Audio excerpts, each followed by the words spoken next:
अस्सलामु अलैकुम वरहमतुल्लाह। कैसे हैं दोस्तों आप लोग? पुराना लाइसेंस और नए वीज़े को लेकर के बहुत सारे लोगों के माइंड में कुछ कन्फ्यूज़न थे, कुछ डाउट्स थे उनके माइंड में। उन्हीं चीज़ों को लेकर के कई लोगों ने मुझसे कुछ सवालात किए थे, कुछ क्वेश्चंस किए थे और उन लोगों के जो सवालात जो थे, उसका जवाब भी मैंने दे दिया था। जिन्होंने वीडियो के कमेंट सेक्शन में कुछ पूछा था, मैंने वहां पर उनका रिप्लाई कर दिया था और जिन्होंने मेरे व्हाट्सएप पे मैसेज करके वहां पर पूछा था, उनका रिप्लाई मैंने उस जगह पर कर दिया था। फिर मेरे माइंड में ये बात आई कि उन सारे सवालों के जवाब, उन सारे क्वेश्चंस के आंसर जितने भी हैं, सबको अपने एक वीडियो में इकट्ठा करके, अपने एक वीडियो में रिकॉर्ड करके और चैनल पे अपलोड कर दूं, ताकि जिनके भी माइंड में इस तरह के डाउट्स, इस तरह के कंफ्यूजन और इस तरह के क्वेश्चंस उनके माइंड में हैं, तो उनके सारे सवालों का जवाब और उनका सारा कंफ्यूजन ये वीडियो देख करके खत्म हो जाए। तो दोस्तों, वीडियो को आखिर तक देखिएगा। यकीन मानिए कि पुराना लाइसेंस और नए वीजे वालों के लिए ये वीडियो काफी फायदेमंद होने वाला है। उम्मीद है कि इस वीडियो को देखने के बाद में काफी हद तक आपके दिमाग में जितने भी सवाल हैं, आपके दिमाग के अंदर जितने भी कंफ्यूजन हैं, वो काफी हद तक दूर होने वाले हैं। तो दोस्तों, अगर आप लोगों ने मेरे इस चैनल को सब्सक्राइब नहीं किया है, तो प्लीज चैनल को सब्सक्राइब कर लें, क्योंकि मैं इस तरह के नए नए वीडियो आप लोगों के लिए लेकर के आते रहता हूं। तो चलिए चलते हैं, वीडियो को शुरू करते हैं। तो दोस्तों, मुझसे किसी भाई ने ये पूछा था कि क्या हमको अपना पुराना लाइसेंस फिर से इशू कराने के लिए मेडिकल कराना ज़रूरी होगा? तो दोस्तों, उसका जवाब ये है कि आपको अपना पुराना लाइसेंस फिर से इशू कराने के लिए मेडिकल कराना ज़रूरी है। जब भी हम अपना लाइसेंस रिन्यू करवाते हैं, तो भी हमको मेडिकल कराना ज़रूरी होता है। बिल्कुल उसी तरह से अपना पुराना लाइसेंस फिर से इशू कराने के लिए नए वीज़े पर आने के बाद में मेडिकल कराना कंपलसरी है। सबसे पहला स्टेप ही यही है, मेडिकल कराना। सिर्फ एक टाइम पे हमको लाइसेंस के लिए मेडिकल कराना ज़रूरी नहीं होता है। जब हमारा लाइसेंस गायब हो जाए, चोरी हो जाए, डैमेज हो जाए, तो उस टाइम पे लाइसेंस के लिए मेडिकल कराना ज़रूरी नहीं होता है। बस नॉर्मल उसका पेमेंट हम करके और मुरूर का अपॉइंटमेंट लेकर के जाकर के वहाँ से प्रिंट लेकर के आ जाते हैं। उसके अलावा अगर आप लाइसेंस रिन्यू कराते हैं या अपना पुराना लाइसेंस फिर से इशू कराते हैं नए वीज़े पर आने के बाद, तो आपको 100% मेडिकल कराना ही होगा। फिर किसी भाई ने मुझसे ये पूछा था कि मेरे पास मेरा पुराना ओरिजिनल लाइसेंस नहीं है, सिर्फ उसका कॉपी है, तो क्या उससे चल जाएगा? तो दोस्तों, अगर आपके पास में पुराना ओरिजिनल लाइसेंस नहीं है, सिर्फ उसका कॉपी है, तो भी इंशाल्लाह चल जाएगा। अगर आपके पास कॉपी भी नहीं है, तो भी कोई दिक्कत की बात नहीं है, इंशाल्लाह फिर भी आपका पुराना लाइसेंस इशू हो जाएगा। फिर किसी भाई ने मुझसे ये पूछा था कि जब मैं अपना पुराना लाइसेंस फिर से इशू कराने के लिए पेमेंट करता हूं, तो ऑलरेडी मेरा पुराना लाइसेंस जो एक्सपायर है, तो उसका जो एक्सपायरी जो जुर्माना जो फाइन होता है, वो नहीं शो करता है। सिर्फ नॉर्मल रिन्यूअल फीस ही मेरे सामने दिखता है पेमेंट करने के लिए। तो क्या जो मेरा लाइसेंस एक्सपायर हो चुका है, तो उसका एक्सपायर होने का जो फाइन जो होता है, उसका जो जुर्माना जो होता है, वो नहीं लगेगा? तो ऐसा नहीं है भाई। आपका अगर लाइसेंस एक्सपायर हो चुका है, तो उसका जुर्माना लगेगा। पहले आप नॉर्मल जो रिन्यूअल फीस है, उसका पेमेंट कर दीजिए। फिर जब आप मुरूर पे जाएंगे, तो उस वक्त आप अपने साथ में कोई भी मादा का एटीएम कार्ड लेकर के जाएं। एक्सपायरी फीस, एक्सपायर होने का जो जुर्माना जो होगा, वो आपको मुरूर पे काउंटर पे करना पड़ेगा आपके एटीएम कार्ड से। और उसका जो जुर्माना जो होता है लाइसेंस के एक्सपायर होने का, 1 साल का 100 रियाल जोड़ा जाता है। अगर 1 साल से एक दिन भी अगर ज्यादा हो चुका है, तो फिर 2 साल का आपसे जोड़ करके पेमेंट कराया जाएगा। फिर किसी भाई ने मुझसे ये पूछा था कि मेरा पुराना लाइसेंस इशू कराने के लिए जब मैं पेमेंट कर दूंगा अपने बैंक अकाउंट से, तो क्या ये लाइसेंस मेरे अबशिर में शो करने लगेगा तो दोस्तों आपका लाइसेंस अबशिर में नहीं शो करेगा जब तक आप फर्स्ट टाइम जा करके मुरूर से और प्रिंट नहीं करा लेते हैं। जब आप फर्स्ट टाइम मुरूर पे जा करके प्रिंट करा लेंगे उसके बाद आपका लाइसेंस आपके अबशिर में शो करने लगेगा। फिर किसी भाई ने मुझसे ये पूछा था कि क्या हमको अपना पुराना लाइसेंस इशू कराने के लिए दल्ला जाना होगा या मुरूर, मतलब ड्राइविंग स्कूल जाना होगा या मुरूर। तो दोस्तों आपको अपना पुराना लाइसेंस फिर से इशू कराने के लिए ड्राइविंग स्कूल जाने की कोई ज़रूरत नहीं है, ड्राइविंग स्कूल ज्वाइन करने की भी ज़रूरत नहीं है।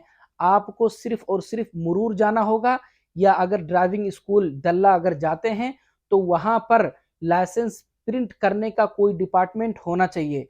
आप वहाँ सिर्फ और सिर्फ अपना लाइसेंस प्रिंट कराने के लिए जाएंगे, ना कि आप ड्राइविंग स्कूल ज्वाइन करने के लिए जाएंगे। किसी भाई ने मुझसे ये पूछा था कि अपना पुराना लाइसेंस फिर से इशू कराने के लिए कितना पैसा लगता है। तो भाइयों देखिए उसमें नॉर्मल सी बात है, अगर आप सबसे पहले जाकर के मेडिकल कराएंगे तो मेडिकल का कुछ मुझे लगता है कि 110, 115, 120, 125 रियाल के करीब करीब ऐसा मेडिकल का लगता है। फिर उसके बाद वो आपके ऊपर डिपेंड करता है कि आप रिन्यूअल कितने साल का आप सिलेक्ट करते हैं, 2 साल का करते हैं, कितने साल का करते हैं। कम से कम 80 रियाल रिन्यूअल का जो फीस है वो लगता है, उसके बाद 200 रियाल लगता है। इस तरह करके बढ़ते जाता है, वो आपके ऊपर डिपेंड करता है कि आप कितने साल का रिन्यूअल जो ऑप्शन है उसको आप सिलेक्ट करते हैं, बस यही लगेगा।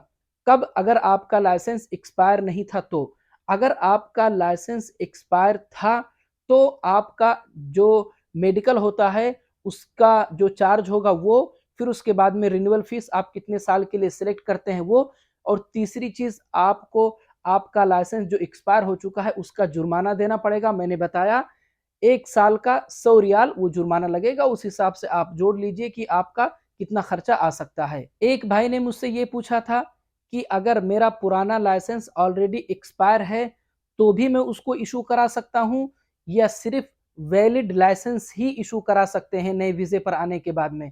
तो दोस्तों आप ऐसा लाइसेंस जो एक्सपायर हो चुका है आप उसको भी बिना ड्राइविंग स्कूल ज्वाइन किए फिर से इशू करा सकते हैं नए वीजे पर आने के बाद में। किसी भाई ने मुझसे ये पूछा था मेरा लाइसेंस 3 साल पहले एक्सपायर हो चुका है तो क्या सिर्फ रिन्यूअल फीस जमा करना होगा या मुझे जो मेरा लाइसेंस एक्सपायर हुआ है उसका जुर्माना भी। तो भाई आपको दोनों चीज जमा करना होगा, रिन्यूअल फीस भी जमा करना होगा और आपका लाइसेंस जो एक्सपायर हुआ है उसका जुर्माना भी आपको मुरूर पे करना पड़ेगा। 3 साल पहले एक्सपायर हुआ है तो 300 रियाल आपका बनेगा जुर्माना जो होगा। किसी भाई ने मुझसे पूछा कि मैं नए वीजे पे आया हूं, मेरे पास ना तो पुराना लाइसेंस है और ना ही उसकी कॉपी है, तो क्या फिर भी मैं अपना लाइसेंस इशू करा सकता हूं? बिल्कुल इशू करा सकते हैं आप इंशाल्लाह, लेकिन कम से कम आपको आपका जो पुराना जो अकामा जो था वो याद, अकामा नंबर याद होना चाहिए।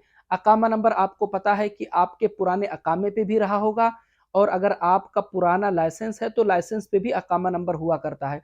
तो कम से कम आपको आपका अकामा नंबर पता होना चाहिए, याद होना चाहिए, क्योंकि इसकी ज़रूरत पड़ती है।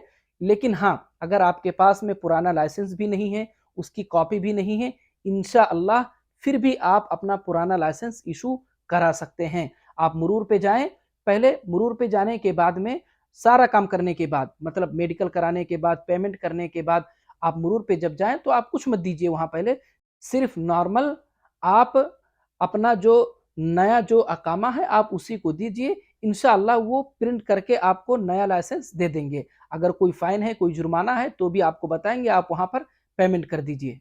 एक भाई ने मुझसे सवाल किया मेरा जो पुराना लाइसेंस है वो 2030 तक वैलिड है, तो क्या फिर भी मुझे लाइसेंस रिन्यूअल फीस पे करना पड़ेगा?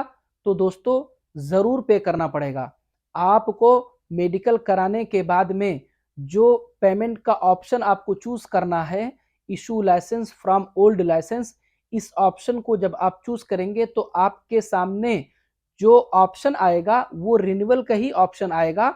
आपको वहाँ पर सिलेक्ट करना है कितने साल के लिए आप रिन्यू करना चाह रहे हैं, 2 साल के लिए या कितने साल के लिए, जितने साल के लिए आप सेलेक्ट करेंगे उतने साल के लिए आपको फीस पे करना पड़ेगा, चाहे भले आपका लाइसेंस उस टाइम पे वैलिड हो। एक भाई ने मुझसे पूछा था कि क्या जो मेडिकल रिपोर्ट जो पेपर होता है, क्या वो मुरूर पे जमा करने की ज़रूरत पड़ती है? तो भाई ऐसा कुछ भी नहीं है, आपको कोई रिपोर्ट पेपर जमा करने की ज़रूरत नहीं है, ना तो ये ज़रूरी है कि आप उसको मुरूर लेकर के जाएँ, क्योंकि सारी चीज़ें अभी ऑनलाइन हैं। आप मुरूर पे जब जाएँगे तो वहाँ पर उनको खुद शो करेगा कि आपने अपना मेडिकल करा लिया है। बस इतना है कि एहतियात के तौर पर अगर आप अपने साथ में वो रिपोर्ट लेकर के जाएँ तो बेहतर है। आपको देने की ज़रूरत नहीं पड़ेगी इंशाल्लाह, लेकिन आप अपने साथ में रखें। अगर आपसे माँगते हैं तो दे दीजिए, वरना कोई ज़रूरत नहीं है। आप सिर्फ़ अपने साथ में एहतियात के तौर पर लेकर के जाएँ, क्योंकि ये भी ऑनलाइन ही होता है। आपको पता ही होगा, जब हम लाइसेंस के लिए मेडिकल कराते हैं तो उस मेडिकल को ऑनलाइन किया जाता है, हॉस्पिटल वाले उसको ऑनलाइन करते हैं। जब तक वो ऑनलाइन नहीं करते हैं, आप आपका लाइसेंस नहीं प्रिंट करा सकते हैं। आपका मेडिकल ऑनलाइन करने के बाद ही आप लाइसेंस प्रिंट करा सकते हैं। तो ये भी ऑनलाइन होता है, बस एहतियात के तौर पर आप अपने साथ में लेकर के जाएँ जो रिपोर्ट जो है मेडिकल का। क्योंकि आपको पता है कभी-कभी जब हम कोई काम कराने के लिए जाते हैं तो वहाँ पे कई तरह के लोग होते हैं। कुछ लोग ऐसे होते हैं जो ज़्यादा स्ट्रिक्ट नहीं होते हैं और कई लोग होते हैं जो ज़्यादा ही स्ट्रिक्ट होते हैं। वो कई सारे पेपर्स माँगने लगते हैं, जबकि ऑनलाइन होने के बाद भी वो कई सारे डॉक्यूमेंट्स माँगने लगते हैं। तो इसलिए आपको पता नहीं है कि वहाँ कौन है काउंटर पे। हो सकता है वो आपसे आपका मेडिकल रिपोर्ट माँग ले, तो आप बेहतर है कि अपने साथ में लेकर के जाएँ। अगर ज़रूरत पड़े तो आप दे दीजिए। एक भाई ने मुझसे ये पूछा था कि मेडिकल कराने के कितने दिन के बाद में हम मुरूर पे जाकर के अपना लाइसेंस प्रिंट करा सकते हैं। तो दोस्तों, आप मेडिकल कराने के तुरंत बाद भी मुरूर जाकर के अपना लाइसेंस प्रिंट करा सकते हैं। बस एक शर्त है कि आपका जो मेडिकल रिपोर्ट है उसको हॉस्पिटल वालों ने ऑनलाइन कर दिया हो। अगर मेडिकल कराने के तुरंत बाद हॉस्पिटल वाले आपका जो मेडिकल रिपोर्ट है उसको ऑनलाइन कर देते हैं, तो आप तुरंत मुरूर जा करके और आपका लाइसेंस प्रिंट करा सकते हैं। एक भाई ने मुझसे ये पूछा था कि मुझे लाइसेंस के लिए मेडिकल कराए काफ़ी टाइम हो गया, लेकिन मैं अपना लाइसेंस प्रिंट कराने के लिए मुरूर नहीं गया था। अब मैं जानना चाहता हूँ, तो क्या फिर से मुझे मेडिकल कराना पड़ेगा या वही पहले वाला मेडिकल ही मेरा यहाँ पर चल जाएगा? तो दोस्तों, एक बात याद रखिए, जब आप मेडिकल कराते हैं तो उस मेडिकल का जो डेट होता है, एक्सपायरी डेट, वो 3 महीने तक वो वैलिड होता है। आपका मेडिकल मेडिकल रिपोर्ट जो है वो 3 महीने तक वैलिड होता है। 3 महीने के अंदर-अंदर आप कभी भी जा करके अपना लाइसेंस प्रिंट करा सकते हैं। आपको फिर से मेडिकल कराने की ज़रूरत नहीं पड़ेगी।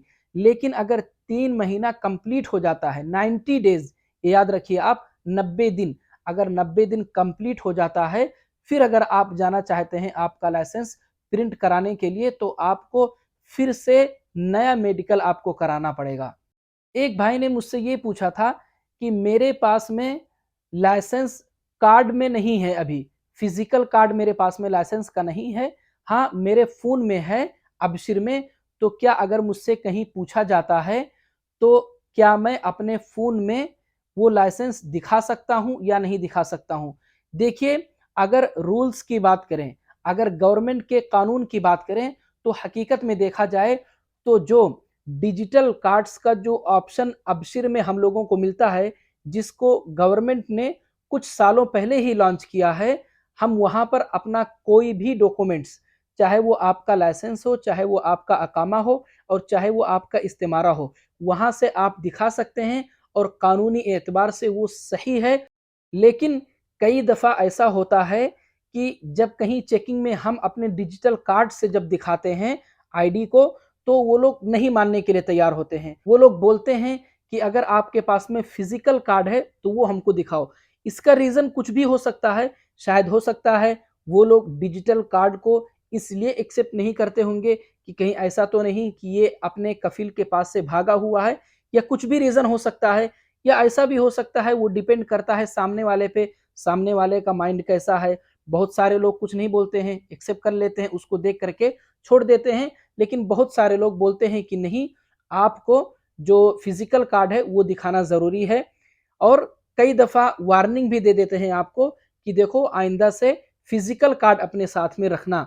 लेकिन कानूनी एतबार से अगर देखा जाए तो बिल्कुल सही है, आप डिजिटल कार्ड का जो ऑप्शन है अबशिर में, उसके ज़रिए से आप अपना आईडी दिखा सकते हैं, वो बिल्कुल सही है। तो दोस्तों, आप लोगों ने देखा कि यही सारे सवालात थे, यही सारे कन्फ्यूज़न थे और डाउट्स थे लोगों के, जो लोगों ने मुझसे पूछा था। मैंने सोचा कि इसका एक अलग वीडियो बना करके चैनल पे अपलोड कर दूं। उम्मीद है कि मेरे इस वीडियो से आपके भी कई सारे कन्फ्यूज़न दूर हुए होंगे, आपको भी आपके कई सारे सवालों का जवाब मिला होगा, आपके भी कई सारे डाउट्स वो ख़त्म हुए होंगे।